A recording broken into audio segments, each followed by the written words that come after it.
Okay guys, mabuhay maligayang pabalik sa aking YouTube channel. Nakita nyo nga ang pinost na yan ng One News, of course, na TVJ wins trademark cancellation case versus tape. So sabi nga, kinansila na ng Intellectual Property Office of the Philippines or IPOPHIL ang trademark registration ng Television and Production Exponent Inc. o Tape Inc. sa pangalang Eat Bulaga at EB.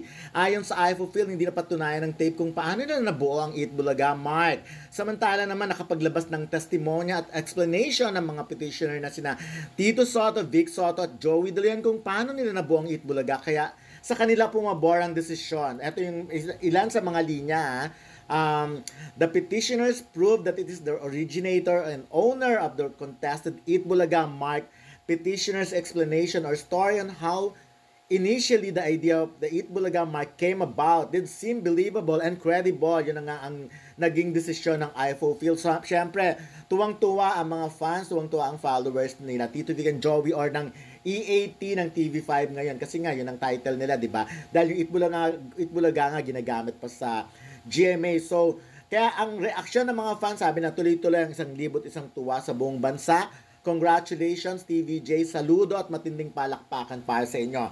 But anyway, eto nga, basahin ko pa rin yung mga ibang linya sa desisyon, sa ni-release na desisyon. Sabing ganyan,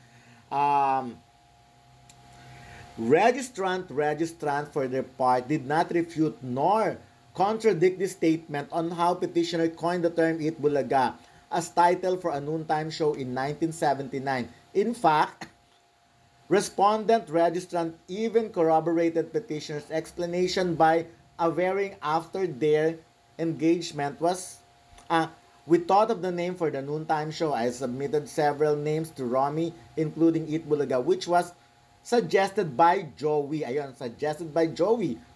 Romy chose the name Eat Bulaga amongst the name in the list. Further consistent to being the true owner of the Eat Bulaga mark, petitioners applied for the registration of the mark with the Intellectual Property of the Philippines in February 2023 for classes 16, 18, 21, 25, and 41.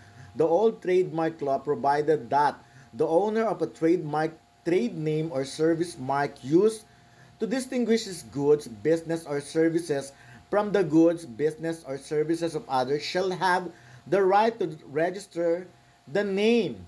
Likewise, in the case of Shangri-La International Hotel Management Ltd. versus Developers Group of Companies Inc., the Supreme Court explained that by itself, naku kasi ang hirap dahil ano to ng korte, diba? Sandali. Ayun na nga yun. Diyos ko, nakakaloka. By itself, ito na yung wherefore na lang. Wherefore, premises consider the instant petition for cancellation is hereby granted. Accordingly, Certificate of Registration number 4-2011-005951 issued on 14 June 2013 for the trademark Eat Bulaga for paper, cardboard, and goods made from these materials not included in other classes printed matter, bookbinding material, photographs, stationaries. But anyways, tomorrow kasi merong press con, of course, ang Eat Bulaga. At syempre, doon nila detalyehin. Doon nila ikikwento kung ano pa ba yung mga detalye. But for now, na-announce na nga nila na nanalo ang TVJ sa trademark ng Eat Bulaga. So, bukas malalaman natin or baka mamaya lang sabihin na nila kung pwede nang gamitin ng TVJ sa TV5 ang title na Eat Bulaga. So, pero parang ayun kasi actually, kausap ko si Miss Jenny Ferry kanina at sinasabi niya nga, tomorrow nga, maaga ang press ko nila at 10 a.m. So, at sana nga, maliwanagan agad. Of course, yung mga detalye, yung mga tanong, sasagutin tomorrow. So, before sila mag-show bukas. But anyway, tuwang-tuwa, of course, sa mga followers ng EAT, nila Tito Vic and Joey, and of course, nila Maine Mendoza, Alan K., Paolo Ballesteros, Atasha Mulak, Raisa May Dizon, Jose Manalo, Wally Bayola, at marami pang iba. Lahat sila nagsasabing congratulations, napakaagang pamasko nga raw nito. At sabi pa nila, justice has been rendered to the rightful owner of the trademark. Congratulations, TVJ. More success to come your way. Ayun. Yes, thank God. Congrats, TVJ. The truth shall prevail. God bless.